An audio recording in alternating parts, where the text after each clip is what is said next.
I'm Brendan O'Donnell, president of Manhattan College, and I'm delighted to welcome you here. And we're delighted to be hosts for this wonderful event this afternoon. And I want to welcome all of our Lasallian colleagues from the Lasallian Association of Metropolitan Area Schools.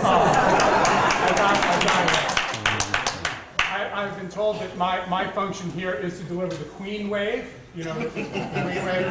But once you give me a podium, you know, I'm an old English teacher. They gave me a podium and a text. So I decided I'm just going to take about 30, 40 minutes to work you through this, after which there will be a quiz.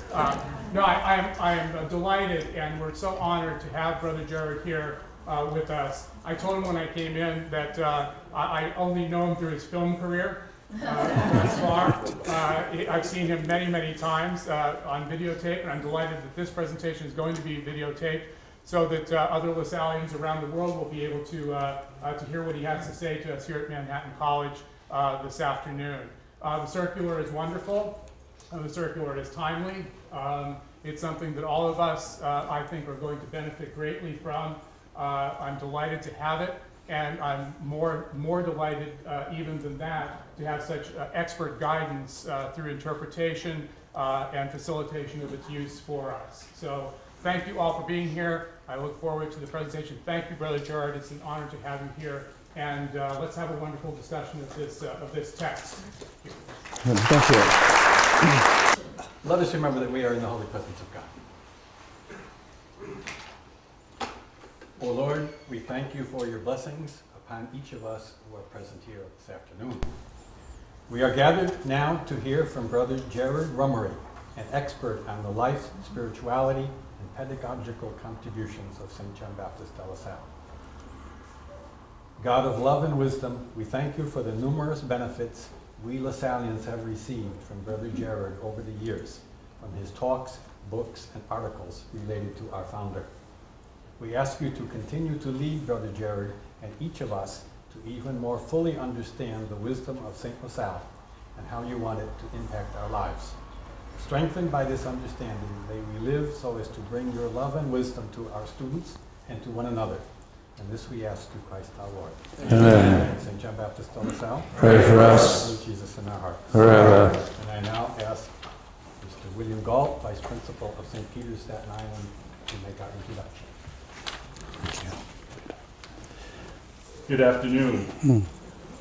Our guest this afternoon, Brother Jared Rummery, has distinguished himself as a leading scholar and lecturer on topics dealing with the Institute, catechesis, the Church, as well as the global Lasallian family. Born and raised in Australia, I think you'll note from the accent, his association with the Lasallian community began with his own grade school and secondary school education at a Lasallian school in Sydney. He completed the novitiate and scholasticate in 1950, and shortly thereafter, he began teaching at De La Salle School in Melbourne. He also pursued his own studies, earning degrees from Melbourne University and a master's in education from Sydney University. Further studies led him to postgraduate work at London University, as well as earning a PhD from Lancaster University, following research and studies in France, Belgium, Holland, and Germany. Brother Jared was a professor at the Catholic College of Education in Sydney before he was called to Rome as a staff member and director of SIL, the Lasallian International Center. In 1986, he was elected to the General Council and re-elected 7 years later, completing 2 terms of office as a General Counselor. Brother Jared was a foundation teacher of the Buttermer Institute for 20 years, as well as a teacher and lecturer for several cohorts of the Lasallian Leadership Institute, where many of us were blessed to have met his acquaintance. He currently serves as an adjunct professor at the Australian Catholic University, as well as a researcher with Lasallian Educational Services in Melbourne, Australia. He continues to lecture and publish on all things Lasallian. His recent publication is a book titled Brothers to One Another, and quoting from the Institute's website, it states, "It is an inspiring story of courage and strength about brothers in Romania, Czech, and Slovakia, as well as Hungary between 1948 and 1990. Brother Jared is a gentle soul whose knowledge and wisdom will continue to inspire and grace the Institute and thousands of LaSallians locally and internationally for many years to come. My fellow LaSallians and associates, it is my distinct honor and privilege to introduce this gentle soul, our brother, Jared Rummery, FSC. Thank you very much. Thank you very much, John.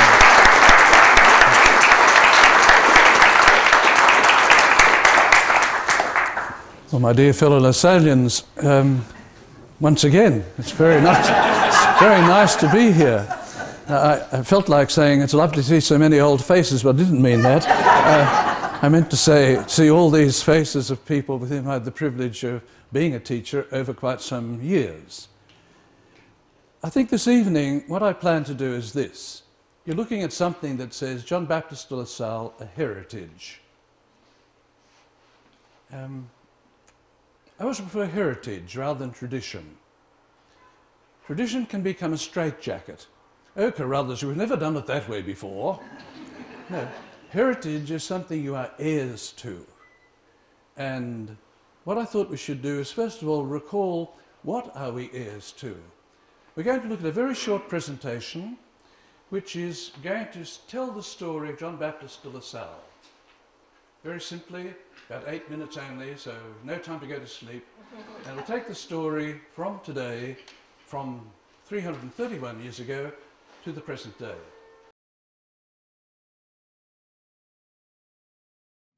The life of John Baptist de La Salle. The life of John Baptist de La Salle, written in 1734, should have been about a man from a prominent Reims family whose social background and wealth led him to high honours in the French church of the 17th century. After all, someone who was made a canon of the Reims Cathedral before his 16th birthday, a student at St. Sulpice, and a doctor of theology at 30, was surely going to be prominent. Yet we know that through meeting a devoted schoolteacher of the poor, de La Salle the man became a saint, who devoted his life to the education of poor boys in Reims, Paris, Rouen, Grenoble, and many other places throughout his native France. Because poor parents could not pay teachers, their children had little prospect of any schooling and social improvement.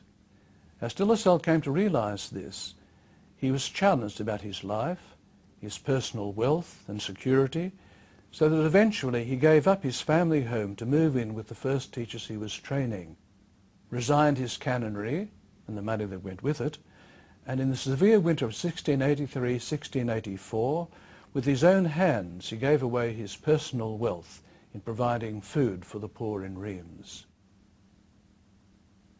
The artist, depicting how de La Salle followed the gospel literally in giving away his wealth to the poor, has chosen not to show us the angry reality of starving people struggling to get food, but rather the way in which this extraordinary event conferred human dignity on all who took part in it, those who gave, those who received. This gospel-inspired event became the foundation stone of the very first teaching brotherhood in the Catholic Church. In 1694, we find him with schools in Paris and vowing, with 12 of his brothers, to associate himself with them for the rest of his life for the Christian education of poor boys. By this action, he becomes the founder of the brothers. From now on, his personal journey is linked with the brothers, who will call him father and founder. But opposition came from all kinds of people. His own archbishop rebuked him for living with a group of laymen so far below the social status into which he had been born. People opposed him for teaching children to read in their native French rather than in Latin, as had been the custom. Teachers' groups in Paris saw themselves threatened by his gratuitous schools open to all, even when some of the families could have paid. Twice his Paris schools were invaded and ransacked, and de La Salle himself had to face legal tribunals in which he was condemned for what he and his brothers were doing. This new brotherhood needed its own justification. So we find de La Salle writing the books needed to train his brothers: pedagogical books, religious books, practical manuals to help children learn their own native language, books of meditations to inspire, encourage and support those who would become educators of the young. We see him depicted here in his 60s, teaching at Grenoble, aging and suffering illnesses, still inspired by the mystery of the cross, steadfast as he undoubtedly remembered events he had written in 1694 in his memoir of the beginnings. God, who is so good and who does not force our inclinations, wishing to engage me in the work of the schools, did so in an imperceptible way and over a long period of time, so that one commitment led to another which I had never foreseen at the beginning. At times he must have reflected how he had walked with his first group of brothers on pilgrimage through the night from Reims to the shrine of Our Lady of Liesse to place their brotherhood under Mary's patronage. How often he must have been embarrassed to remember that these men, who in his own words he had first considered lower than his own personal servant, were now his brothers, associated with him to continue the work he had been led to begin. He knew each of them by name. They had become his new family, and he exchanged letters with each one every month. We see him remembering the innovative classroom he and his brothers created in Paris. How well it had succeeded in the eyes of all those involved in it, with its long benches and the pupils seated in rank according to the lesson they were following. Here there was order, system and method provided by the teachers, his brothers, whom he had so carefully trained. Death came when he was 68 years of age, but he was able to tell his followers how God had led and guided him at every step of the way for nearly 40 years. His legacy was there with his 100 brothers. It was there for later generations, for us, in his innovative writings, the conduct of schools, his meditations, his best-selling politeness book, The Brother's Rule of Life. For he proved himself through his writings to be a founder of a movement, something that has outlived him to the present and continues to show itself resilient and open to change, just as he and his brothers were in the very beginning.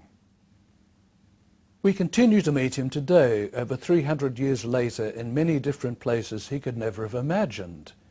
In a classroom in Africa, in an advanced technical school for the poor in France, in the reminiscences of a brother who has served in his native United States, in the Philippines, in Bethlehem University and in Kenya, in the dedicated lives of all those today who are being older brothers and sisters to young people in need, in refugee Vietnamese brothers instructing the children of refugees in California, in the work of many thousands of lay partners involved in the Lasallian mission of human and Christian education in India, and in more than 80 countries today outside of his native France.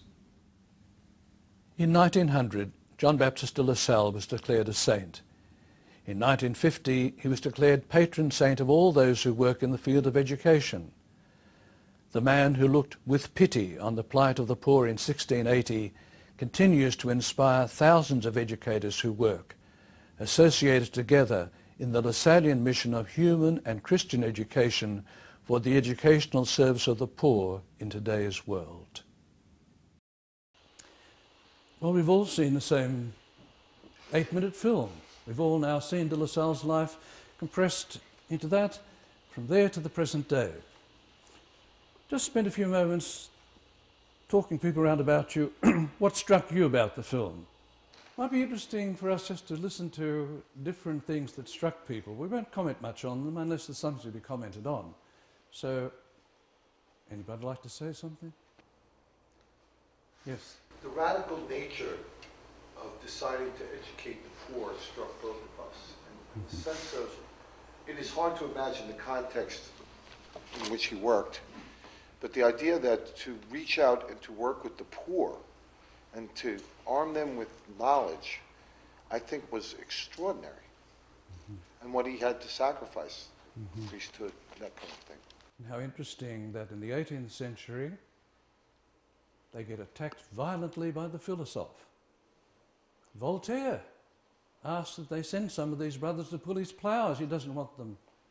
Where will all this lead, one of the philosophes asks. Interesting, isn't it? Yeah.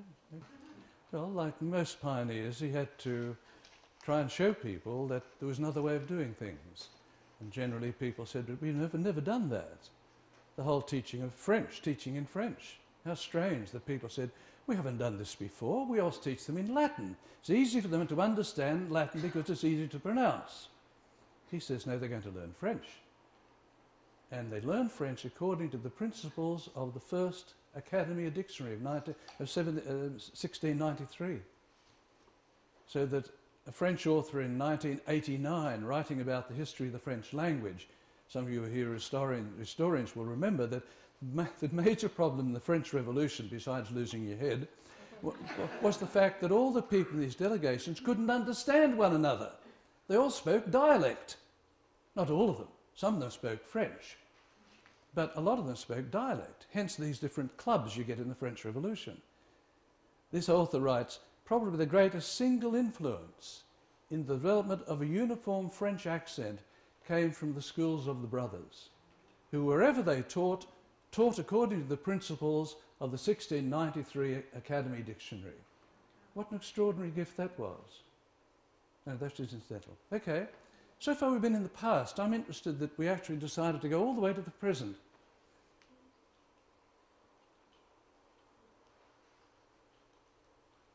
I must be the only one interested in that. Jim? As continuing to teach English, I think English needs to be taught today. I'm teaching an extension course for a college, and I have adults, and they don't know how to write a sentence, or a paragraph, or an essay, and they're completely befuddled by a story. So there are implications that flowed. Yes, okay. Any other comment about taking to the present? Yes. In many ways, nothing's really changed. I mean, the poor may look different. They may be refugees. They may be living in inner cities, but nothing's changed really. And it just, I think, re-echoes Chapter 10 in the rule. The need for the institute is very, very great. Okay. Interesting, isn't it, that here's something. Today, you see, if you look at the 82 or 3 countries where we're still represented throughout the world, here you have something which has gone through. I mean, if you think about it from a French viewpoint, God spoke French. But the French brothers who went into Asia in 1852, supplemented then by the brothers coming here from the States who were Irish and German and Polish and all sorts of things, they actually spoke in English, learnt English. This movement has transcended languages, cultures, religions, and as I look around this room, gender. When I began teaching in 1951, we had 21 brothers in the community, and we had 1 woman of the other sex. Who taught grade 3 naturally. She was well down, something like that. So what is there about this that's actually made it carry across all these different things? Why are we teaching, for example, probably among the religious congregations, we're teaching probably more Muslims than anybody else in the world. What is there about this that sort of... That's really, I think, one of the reasons, I suppose that largely comes out of my own experience of having had the privilege of actually visiting the brothers and their works in every continent. And realizing many different times in my life, that doesn't matter where you get out of the plane in some remote part of Africa, the school you're going to see or the work you're going to see is the same.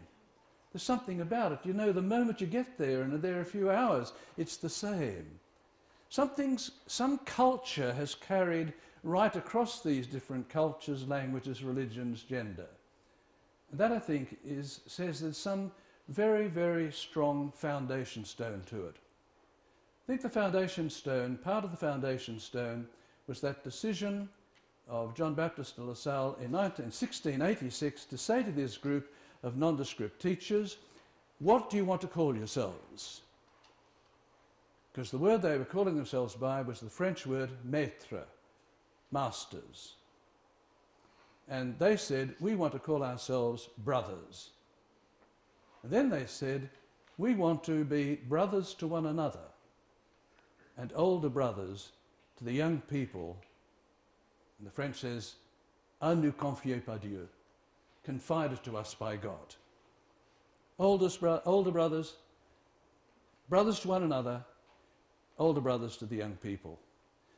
It's a vision of education which is about relationship. It's about relationship. It's about relationship. Excuse the broken record. But that's what's so interesting about it. There's some anthropological foundation stone there that transcends languages, cultures, religions.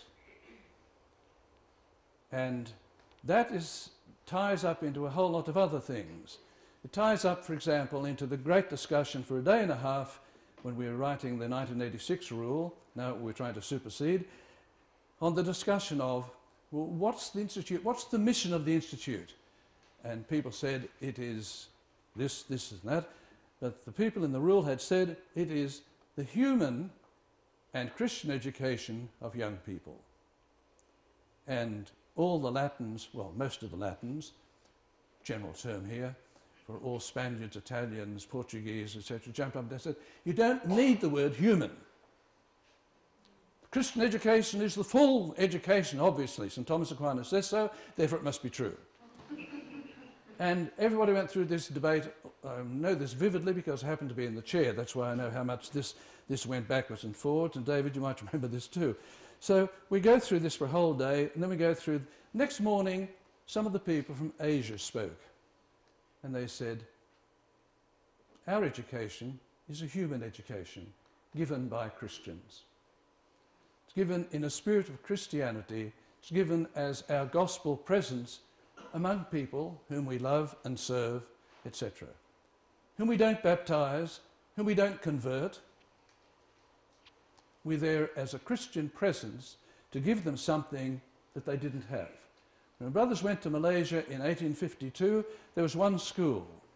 It was the famous school in Singapore, which still exists, you see.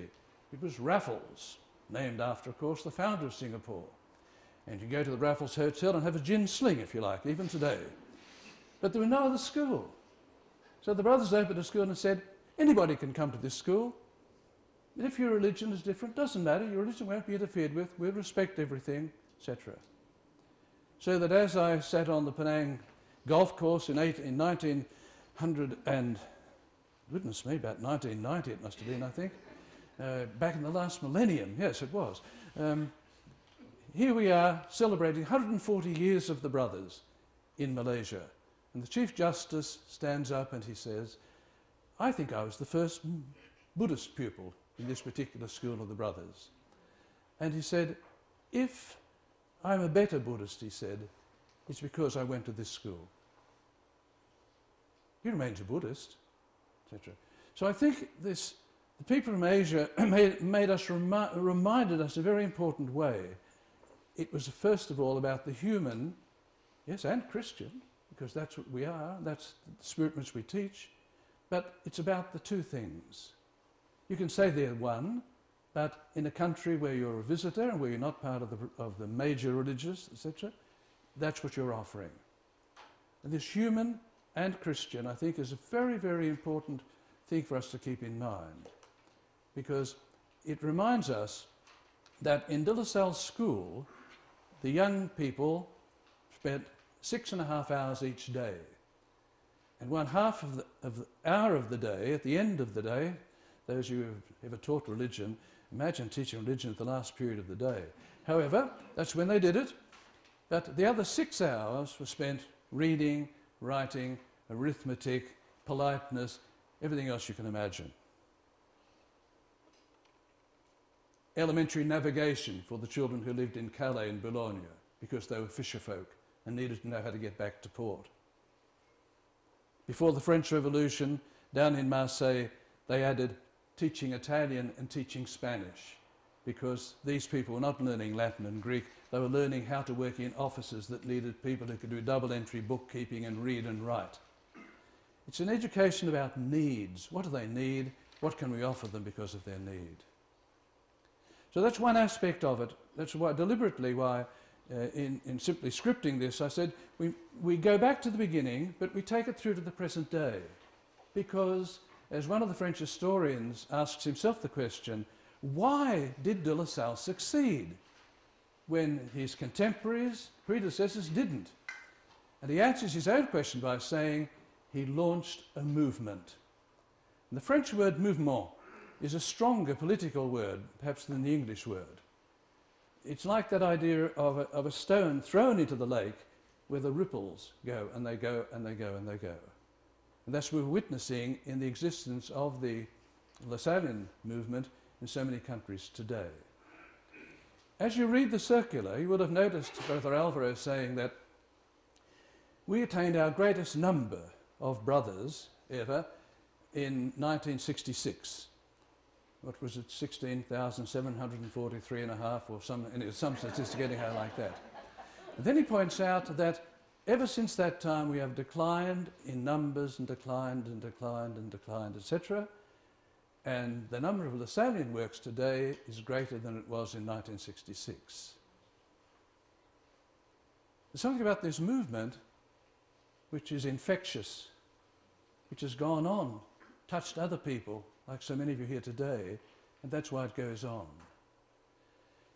The origins of that, I think, are what we're going to look at next, because we're talking about something called association. And I'll just take this PowerPoint through, etc. I'm going to talk about association at three distinct times. I'm sorry we can't all see. Can we all see that? Or if not, I'll sort of shout it out louder and I'll tell you what I'm dealing with. I'm going to talk about it at three different moments. About 1641, long before I was born even, 1691 and 1694. Then we're going to talk about it today. Then we'll talk about some implications for it. Okay, so let's begin. We're back in Vaugirard, a famous name for the brothers, where because the place was so poor they nearly all starved or froze to death. Still, Vaugirard still exists in Paris, just now the meat works, by the way, but anyhow, that's it. And in 1641, Jean-Jacques Ollier, the founder of the Society of Saint-Sulpice, and two companions began community life. This is now from his life. Their idea was to work towards the establishment of a seminary in spite of the collapse of a previous attempt. The Council of Trent had said we must have seminaries to train priests because prior to this time priests were not trained. You studied your theology, you were ordained, and off you went. These people are trying to say, well, listen, we need to train them because they need to be something more than just head people who know theology. And the biography goes on to say, to judge according to the rules of human prudence, this foundation seemed completely unreasonable. It was quite rash to go and attempt such a difficult work in a dilapidated village without any temporal support. So, what do? So, the story goes on. The three resolve join together in God's service and form a society. A society. Association. A society. Socius. Somebody who works with you. As the aim they set themselves was to procure the glory of the Most Holy Trinity by the means of priests, they decided to take as their model that of the three divine persons, taking divine love as their sole bond without any vow, as Father Condron himself had. This is all from his biography. So they're going to take some way they're going to make this work by fair means or foul, etc. So what do? So on the 21st of November, the day when the clergy had to dedicate themselves for the next year, they went on pilgrimage to Montmartre, which was that hilltop outside Paris before that present basilica was there, and consecrated themselves to the Most Blessed Trinity with the promise to stay together and work for the instruction and sanctification of the clergy, a task yet to be done, completed. They did so in these terms in a statutory declaration before a notary. They don't take a vow. They go to a notary and say, and bind themselves in law. 3 priests binding themselves, called in unity of mind to the service of God and the Holy Church, to train for him ministers to serve his greatness worthily, believe that in honour of the divine society of the 3 persons, they should unite by a holy promise never to leave one another, nor to give up the plan that he has pleased God to show them. That's what they do. Bind themselves in law to make this succeed. And we know that Ollier did succeed, and the Society of Saint-Sulpice was founded, and the Sulpicians exist today in this country. Okay, so all of this takes place in 1641 in Vaugirard. And we're reminded that in 1691, 50 years later, de La Salle is in Paris, and he finds out that 8 of the 16 brothers in Reims have decided not to be brothers anymore, and only one novice has turned up, and there's a whole crisis. And he wonders what he's going to do.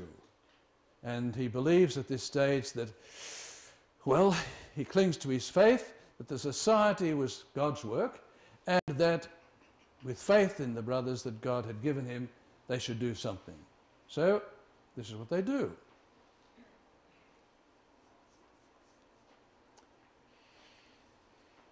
On this same day, 50 years later, from what Ollier had done, de La Salle takes 2 companions who have been with him for a long time, Nicolas Vuillard, Gabriel Drolin, the one who spent all that time in Rome, and they make a vow to found the society, even if only one of them was left to do so, if they had to beg for food to stay alive. And what's important is that this was not known to the rest of the brothers. We only know this when Drolin spends all these years in Rome, comes back, and he tells the story. Okay, what do they actually vow then? This is too small for you to see, I'm sorry, I thought we might have had a bigger screen, but anyhow, they say, we consecrate ourselves entirely to you, to God, particularly with all our power and all our care, the establishment of the society of the Christian schools, in the manner that appears to us, excuse this jumping round, to be the most agreeable to you and the most advantageous to the society. And therefore they name themselves and they say, from this moment on until the last survivor, or till the establishment of the said society, we make a vow of association and union to bring about and maintain the said establishment. And de La Salle here is copying, obviously, what Ollier had done.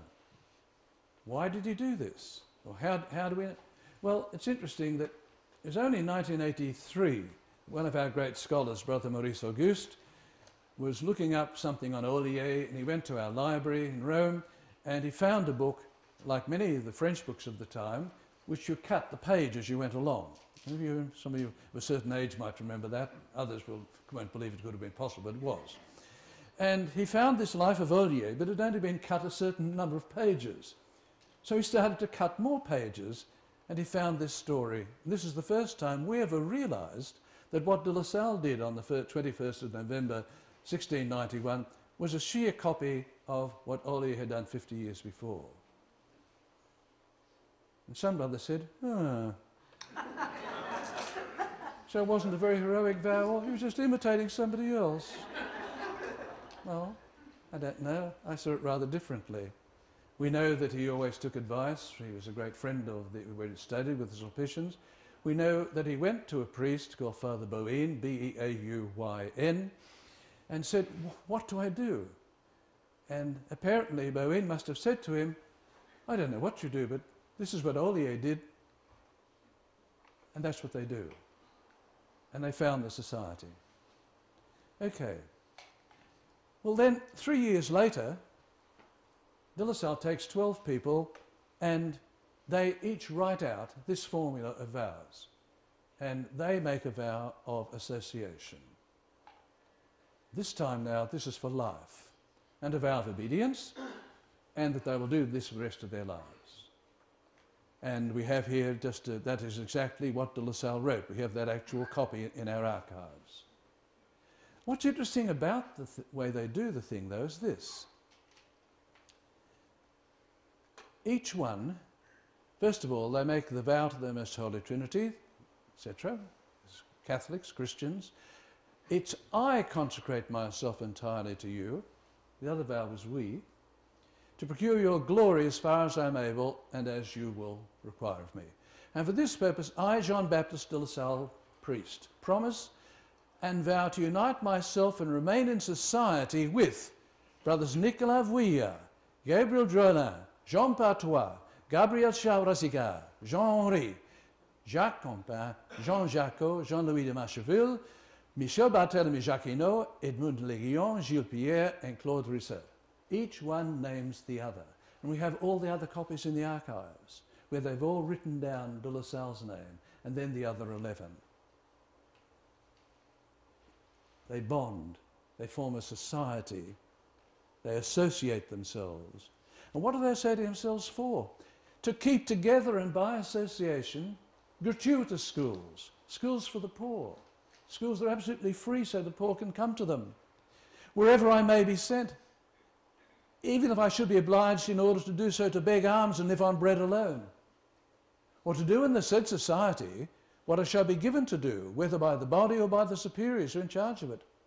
So I promise and vow obedience, etc., association and stability. And that is the vow that they make.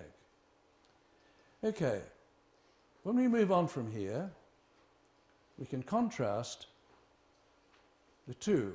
First of all, the heroic vow is 3 people make it together. The second one, they do it together, but each one says I and names the other 11. It's a bonding, very important bonding exercise. And I won't go into all the details of this, which are interesting, but a little bit to save our time. So, and then the thing, as they finish the formula, they say, I promise and vow obedience, whether to the body of the society or to the superiors, which vows whether of association or of stability, meaning for the rest of my life, in the said society, I promise to keep inviolably all my lifetime. So the 3 vows are association, obedience, and stability. But when de La Salle is dead and the brothers go to Rome to get approval of the society, because they have no approval either of church or of state, they have to present this kind of new thing to the cardinals who don't really understand who they are. So the cardinals say, we know, for example, that the cardinals approve this along with a number of other things. There are 38 things they approve in 2 days. We know this from the minutes of the meetings. Now, we don't have any transcript of what they said, but we can imagine the transcript of something like this. Who are these people? Oh, well, they're French. Oh, I see. Oh, well, they're French. Yeah, that's right. but they're men. Yeah, they're men, yeah. And they teach. Yeah, okay. So they're educated. Yeah, that's right, yes. They live in community. Yes. And their rule says they don't want to be priests. Yeah. What's wrong with them? Well, they must be monks. Well, okay, well, it doesn't mention anything about poverty, chastity, and obedience. It doesn't mention the typical poverty, chastity, obedience of monks, but, well, let's give them poverty, chastity, and obedience, and they can have these other little things they put in those frills. What's that? Association? What's this association? So they approve us. Holy Spirit, Christians believe work in strange ways. Well, they approve us and we become a religious congregation. Did de La Salle intend us to be a religious congregation? We don't know, he never said. There's enough evidence to suggest that he intended us to be, if that was God's providence. But anyhow, we get approved and we go on merrily, etc. We get suppressed in the French Revolution and we come alive again in 1805. Napoleon invites us back because the kids are running wild in the streets. So he invites us back. You can teach grade schools. You can only have grade schools. You can't do anything else. And you come under the control of the university. So we begin. We start with 75 brothers who answer the call. We're suppressed in 1792. And in those years, from the next 13 years or so, a lot of brothers, because their whole society is dismissed, they've all been given a certain amount of money after the sale of properties to actually go away and do something else. Some of them have been married, some of them, I suppose, die. Eventually, when the brothers come back to Lyon, they're clever, they don't come back to Paris yet. Paris is a little bit, you know, always uncertain, even today. So, so they come back to Lyon, and they sent out a message saying, listen, we're back. And 75 brothers eventually turn up in the next 2 years who haven't married and who want to start again. And then they get a letter from a group in Reims saying, who the hell are you? We've been here all the time. There are about 10 of them around Reims who've been working away quietly, didn't have their habits on, but they taught schools and etc. In the cathedral city of Laon, L-A-O-N, beautiful cathedral city, when the red caps in the revolution said, no, we can't, no, we're going to close this school, the parents revolted and said, who's going to teach our kids? Oh, well, all right, well, provided they don't wear those habits, they can teach. So you still have, right next to the cathedral, Rue des Frères. It's where the brothers continued to teach, right through the revolution. But they come back, 75, eventually they become about 150, around about 1810, and by the end of the century, they're 15,000. Goes like that. And from France, in the 1830s, they go to Canada. In the 1840s, they come here. In the 1850s, they go to Asia. Then we go through to 1904, 1905, when they bring down the anti-clerical laws, and you can no longer live in community, you can't wear a religious habit, you can't run a school as a Catholic school, and nearly 7,000 brothers of the 11,500 brothers in France say, if that's the case, we're going somewhere else. The superior looks at what's happening and he says, when a great ship is sinking, it's every man for himself.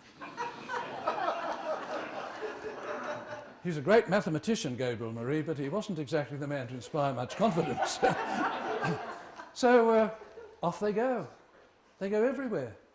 They go into Spain, they go into Switzerland, they go into Germany, they go everywhere. Well, they're in Germany long before that. They go to Central and Latin America. And they go and courageously learn other languages, etc. like that. 1914 comes, they all get the call up to come back and fight for La Belle France.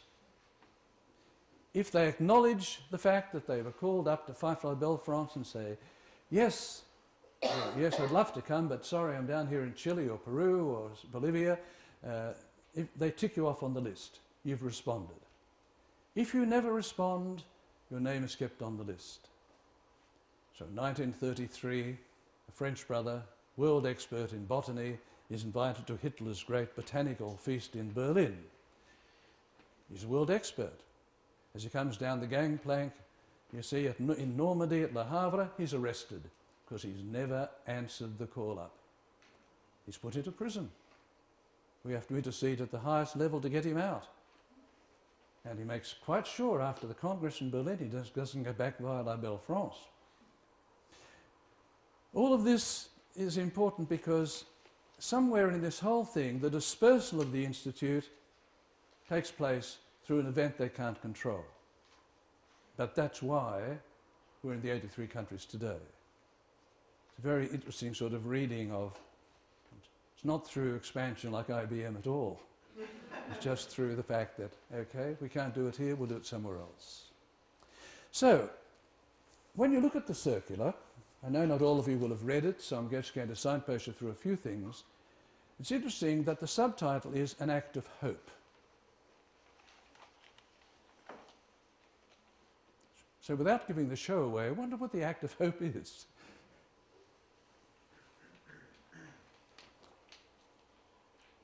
What do you think the real meaning of act of hope is?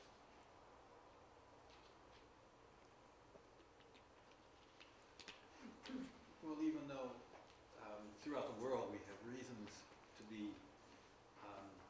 very worried about the work of the brothers and the work of the Italian schools, not everywhere, but many places, we still hope and believe that, because I think hope really means belief in a difficult situation.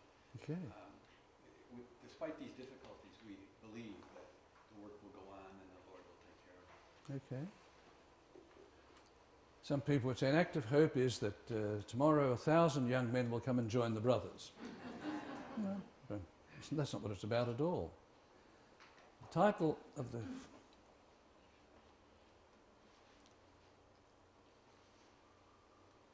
So that's how the circular appears. Associated for the Lasallian mission, an act of hope. Okay. Those who had the chance to read it so far will remember how the lesson develops. I'm just going to concentrate on 5 things.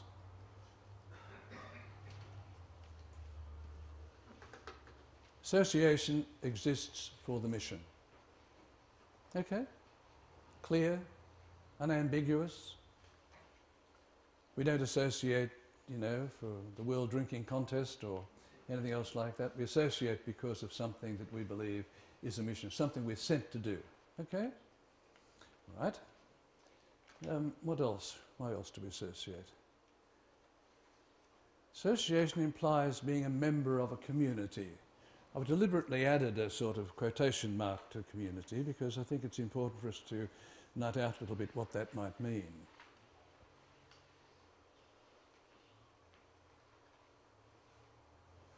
Does it mean you've got to be tied to a brother's community? Or linked to a brother's community? Know their telephone number or something? But I'd like to venture what it might mean. I don't mean the answers there in the circular, as you know, but why does it say it implies being a member of a community? It matters how you define community. Okay. So it's within quotation marks. Lois? I think there's a sense that the mission is served by association, and association across time is something about relationships and people being in relationship with one another. Okay. Because that's the thing that will keep the mission going. Okay. We throw ourselves back again to the question of 1686. What do you want to call yourselves? We want to call ourselves brothers. What are you going to do as brothers? We're going to be brothers to one another. We're going to be older brothers to the young people God sends us. That's the anthropological cornerstone of everything, I suggest. So that being part of a community means that you work with other people. Doesn't mean you share necessarily the same house, that you live together, but in some way you are bonded with other people. And is this bonding simply, well, we're all within the same geographical space? How do you actually indicate, how do you actually show yourself as a member of a community? I mean, this is the kind of challenge, isn't it, that's there in the expression, and the circular takes this up and suggests various possibilities.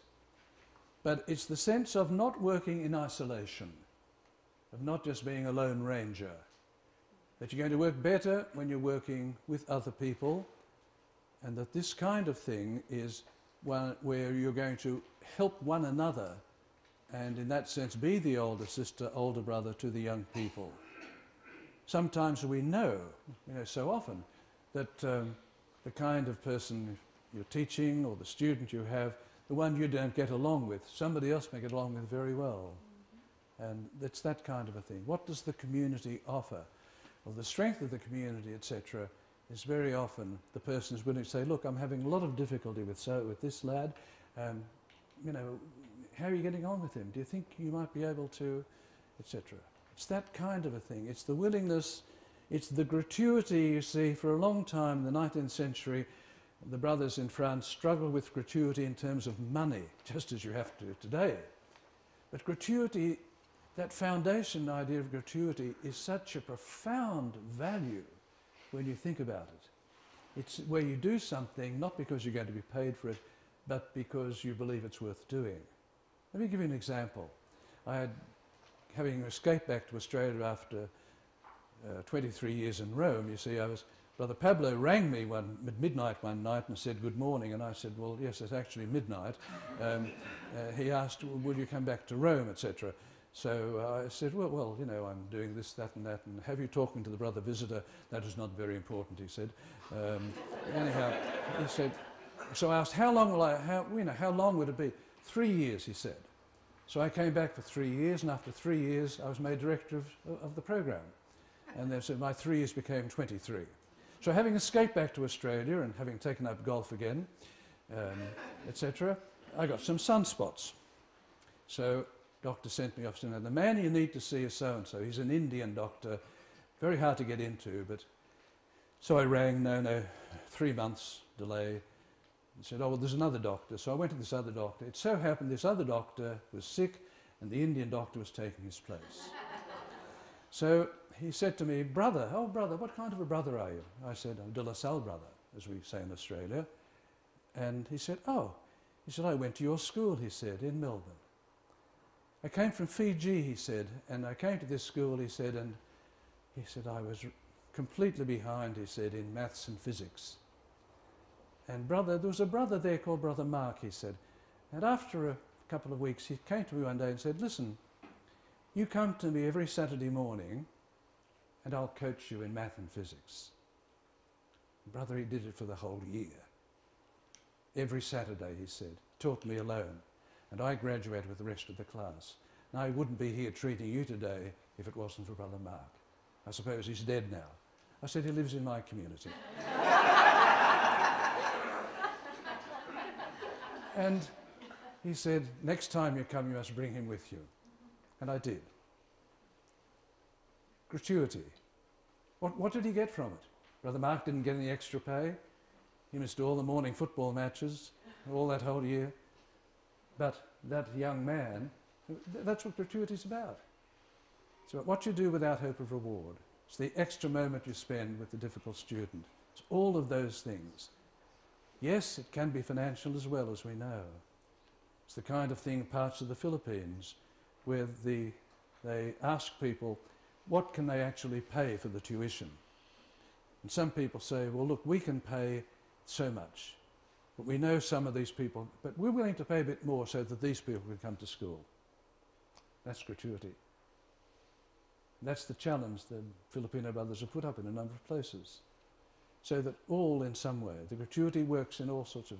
So, the next sort of thing that the circular goes on to talk about is, say, association comes from experience. It's dynamic, not an acquired status.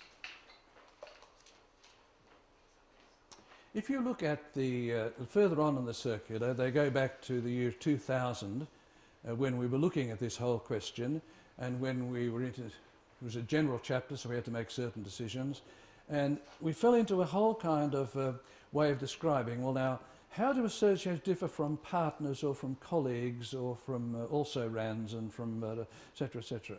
And we made up also an associate as somebody recognised by the Visitor and Council as having, you know, good life, sober, you know, usually sober anyhow, and all that, etc. It was a dreadful mistake. Dreadful mistake. It's not about status at all.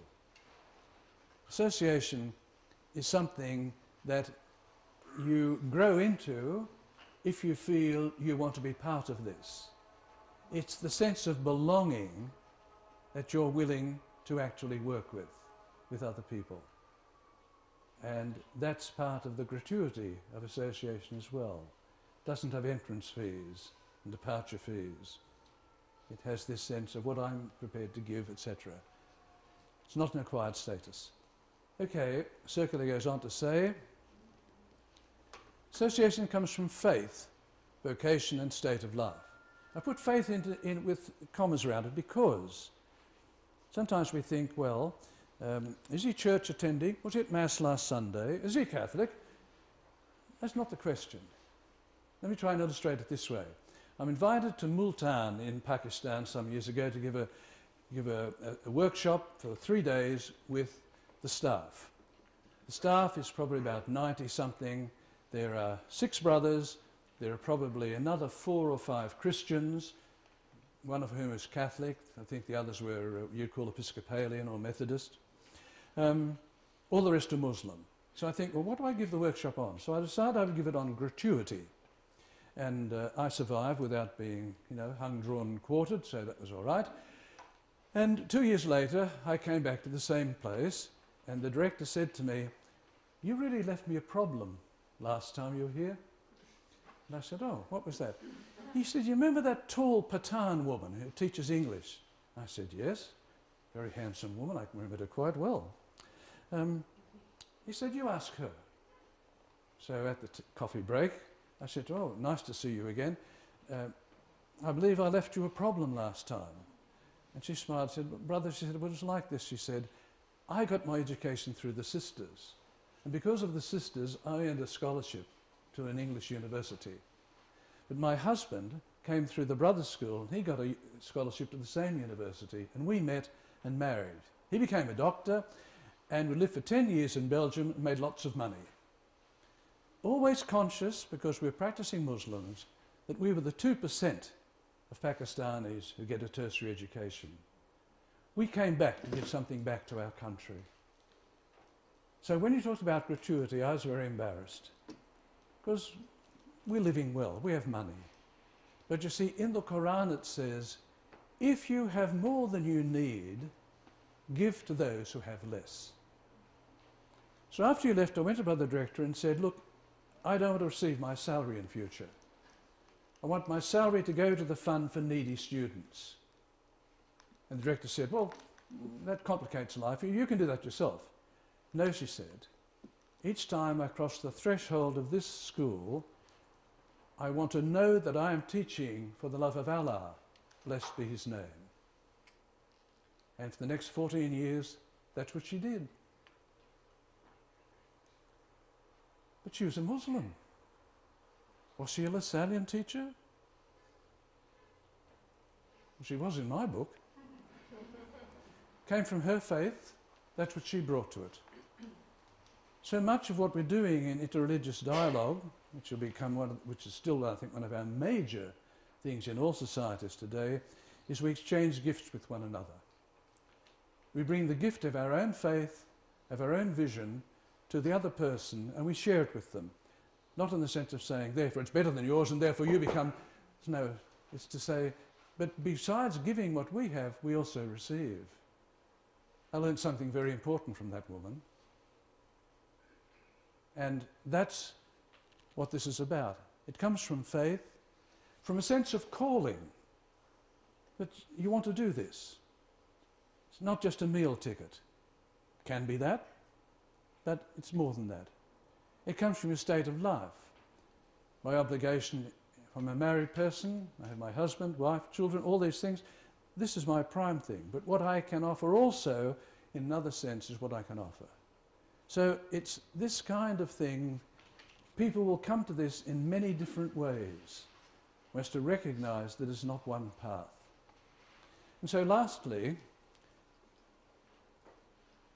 you say, I think yes, association presupposes some kind of freely made commitment.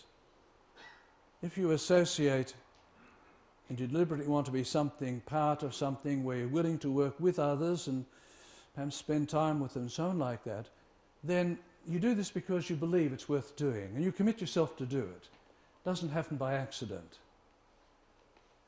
And that's why I think all of this, I think, is in view of a future which I don't quite see at the moment. I don't know what this future is. But I'm often reminded of Don Bosco, when you make your next visit to Rome, make sure as you go down the main aisle of the St. Peter's Cathedral, look up and see De La Salle and see who's next to him. Don Bosco, wonderful priest, chaplain to the Brothers' School in Santa Barbara in Turin, one who learnt a great deal from De La Salle, so much that, as one famous occasion, Don Bosco became quite famous. One of the brothers who'd been in that school, now retired, went to see him and said, where did you learn all this stuff about prevenient care, like getting in before the problem starts? And Don Bosco said, it's all here in your book, he said. 12 Virtues of a Good Master, of Brother Agathon. Anyhow, Don Bosco in 1868 decided that his congregation, he'd get it approved by the church. So he proposes, he goes to see the cardinals, he writes his, etc. He wants a congregation composed of priests, brothers, sisters and lay people. The cardinals all collapse and have to be revived with smelling salts. So it never happens. It never happens.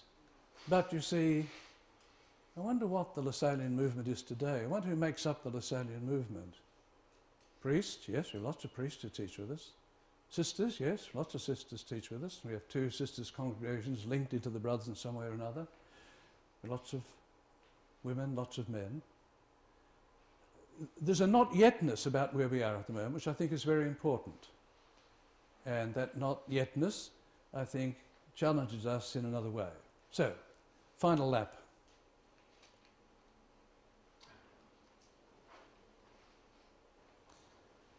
One of these little doors they have in Rome. It's the Church of the 12 Apostles. The little man guarding it, you see there, he's actually full size, but anyhow. And for those who... Doors conceal and protect what's behind them. The first door, which admits us to the Lasallian heritage, invites us to be the best professionals we've always aspired to be. When we offer young people the very best educational service we can, we cross a threshold, which then links us with like-minded Lasallian educators in some 83 countries of today's world. That's the door many of us come through, first of all. And there's another door that also opens up. It says, once the door's been opened, we enter into our professional work. We begin to realise that many of our Lasallian colleagues are ready to help us fit in and understand why and how things are done. In Lasallian terms, this is when we experience for ourselves the spirit of community, in quotation marks, doing things together so that all contribute in a real partnership. And then another door opens.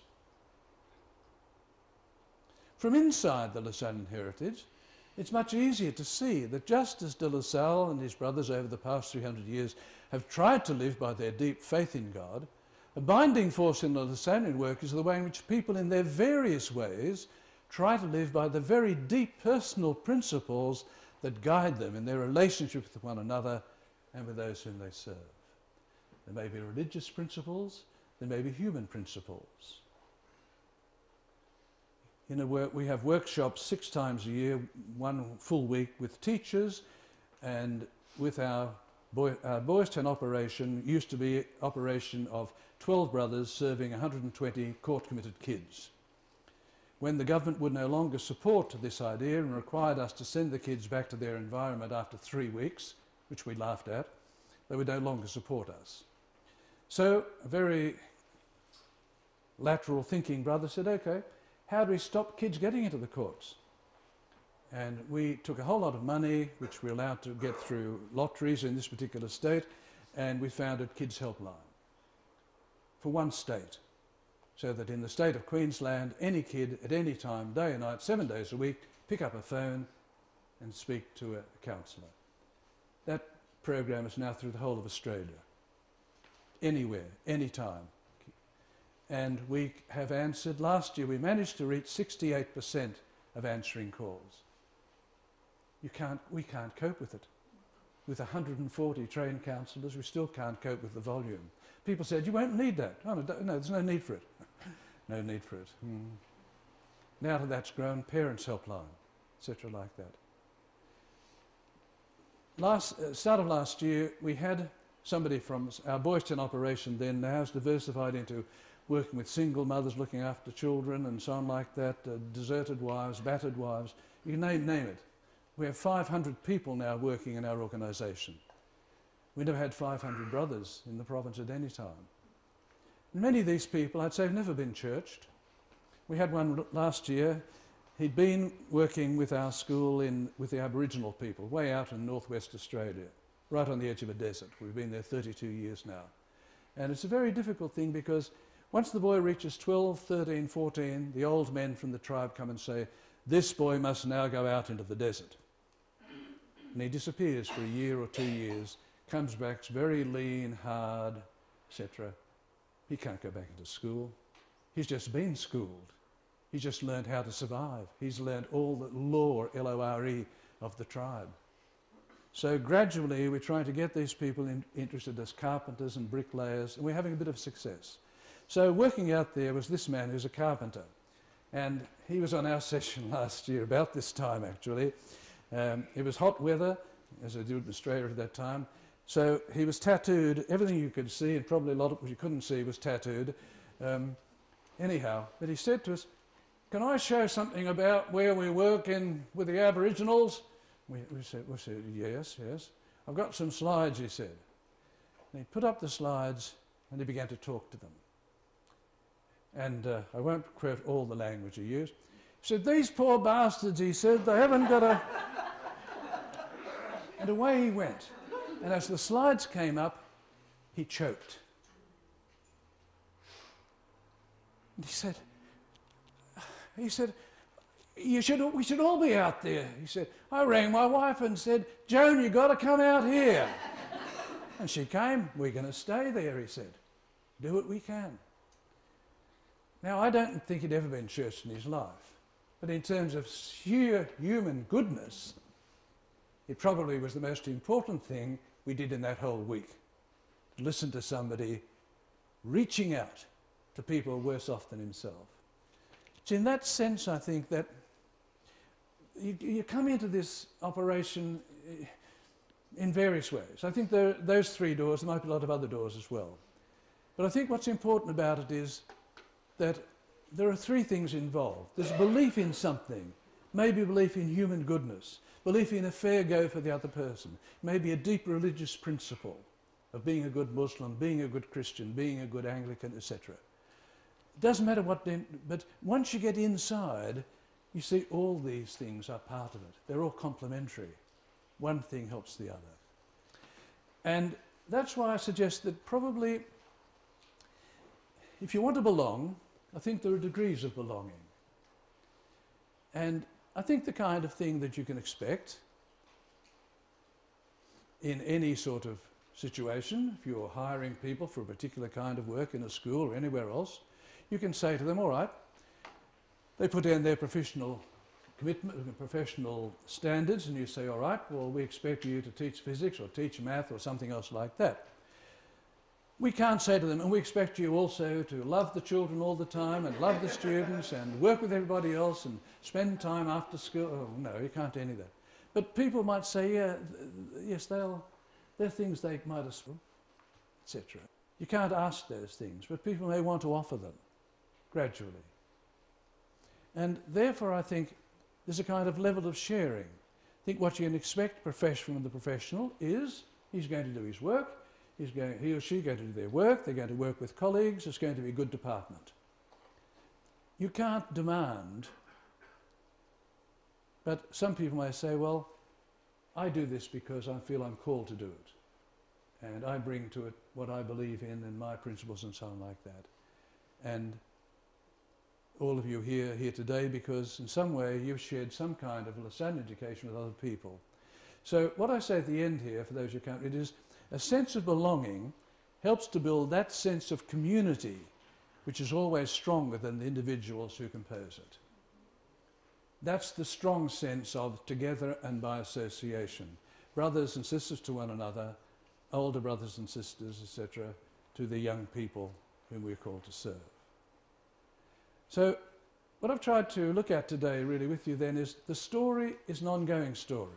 The story continues because there are certain basic human cornerstones which are still there, which are enlivened by the faith, the beliefs that people bring to them. But the strength of the movement is always in the fact that it's not done simply as individuals, that it's done in the sense of a community, always stronger than individuals. Fascinating to see in the history of the brothers in Eastern Europe, which I've been associated with for many years now, that the communists knew that the one thing you couldn't afford to have were religious communities where people lived together. So that after all those places where after 1948, 1950, brothers and sisters were put in prison and work camps and so on like that, once they were released, they were never allowed to live in community. They had to do anything, find any job, but never to live together. They knew that the community strength is always stronger than the individual. And I think that's one of our great resources. That is what it is to be Lasallian. That's my message for today. I'm quite happy to try and answer any questions or any observations or comments people would like to offer. That's within a limited time, of course. Not that I'm limited by time, but many of you, most of you are. Yes. I'm struck, brother, by the association, community, and what you began with about telling us about heritage. And maybe that is our heritage. Maybe that is the basis of it. I work in the public schools for 37 years. I have very little contact with the college that gave me this great education. But I feel that part of that community. Yes. But I also have a need to continue to renew that. Yes. Do you have any thinking about that? I think if I look at, say, the analogy which I obviously know, or the comparison which I know best, of course, is living as a brother. The fact that we find it important at least once a year to make a retreat. In fact, spend a time where you go back and you look again at what you're doing and why you're doing it. And sometimes you do this in terms of, it happens through events. It happens through, always interesting to me, it happens, say, in terms of funerals. I was in Germany recently for the funeral of a great brother who trained as a missionary, learnt English, tried to escape from Germany in 1938, was put into prison for trying to escape. War came, like all the brothers, put into the army, actually went through the Russian front and came home alive, deserted in the last months of the war, came home and restarted the school with nothing. And his funeral was an extraordinary occasion. First of all, there were the alumni, the ones whom he taught. And they were varying ages. Some of them, I would say, quite ancient. But right down to young people. This is a famous music school, always has been. The teacher's choir who sang would have graced any concert hall. And they threw that together themselves in tribute to him. Because it's a town of 25,000 or so, everybody was there. The burgomaster, everybody came. I thought, what a wonderful tribute to this one man who came back, found out where a couple of our brothers were, and I've had the privilege of talking with them and hearing some of the stories. How they looked around the room and said, well, we've got 10 people and we're supposed to start school next Monday. This is sort of Saturday. Can anybody teach English? Oh yes, I've been a prisoner of war in England. All right, okay. Well, all right, well you can start. And yeah, well I'm a prisoner of war in the United States. All right, okay. We've only got one book, so you have Mondays, you have Tuesdays and so on like that. That's what they did. They rebuilt the thing.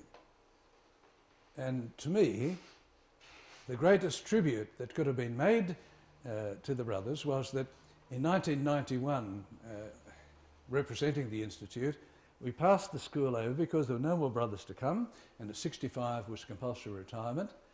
We passed the school over to the Diocese of Augsburg. And the teacher, the head teacher and his head brother, in his final address to the staff, to the faculty, said, look, he said, you must think seriously about what we're going to name the school now. It's been, for these 100 years, Collège de Schulbrüder, College of the Teaching Brothers. Perhaps it should have another name. And the staff said, no, we now are the Schulbrüder. Wonderful tribute. I think in that sense, it's the renewal thing I think is important. Something like this, what we see and the work I work with in Australia, what we're doing, what we're making at the moment are a series of about 6 to 7 minutes things like the life of de La Salle, which pick up something from the heritage, which doesn't require me or anybody else to be present, but which a school faculty could use as a kind of injection point at the start of a year or a feast day or something like that. Because I think we sometimes need to get we need to be reminded of where we are. And part of that reminding sometimes is being together, to be reminded about it together and to be able to talk about it together. So I think that's an important direction. Yes? Yeah, I think also your presentation tonight is somehow like an affirmation of what each one of us here have, the faith, which made us see the real mission that we have right now where we are in the La Salle School. Right, yes. And I think because of seeing that mission, we're able to make ourselves belong Yes. to that community. Mm-hmm. You know, and I think it's the sense of belonging that we were saying before that we are able to reach Mm-hmm. and see others too. Yes. And because of that, I consider development that we can commit. Yes. We commit ourselves to that mission. Right. Because you feel you belong. That's But it comes from you. right. In the 1976 general chapter, when we first began to think about this decline of the brothers and etc., somebody said, well, perhaps in the future, like it's about, are some of these people going to be members of the Institute? These lay people, how are we going to... And the discussion went on with fairly aimlessly for a little bit, and indeed it was the first time we ever used the word Lassallian family. Very vague expression at the time, what's it mean, and membership. And a very, well, I think very clear, very intelligent French brother stood up and he said, look, it's not a question about membership, he said. It's a question about belonging. And he said, you belong if you give yourself to it. He said, without, he said, wishing to blacken anybody's character here, he said, I think, he said, I teach in a school where some lay people have a deeper sense of belonging than some of the brothers I live with. I think that can be possible. And that sense of what you give and so on, it's not a static, it's not a status, as Risa said earlier. Something that you give. Right, thank you.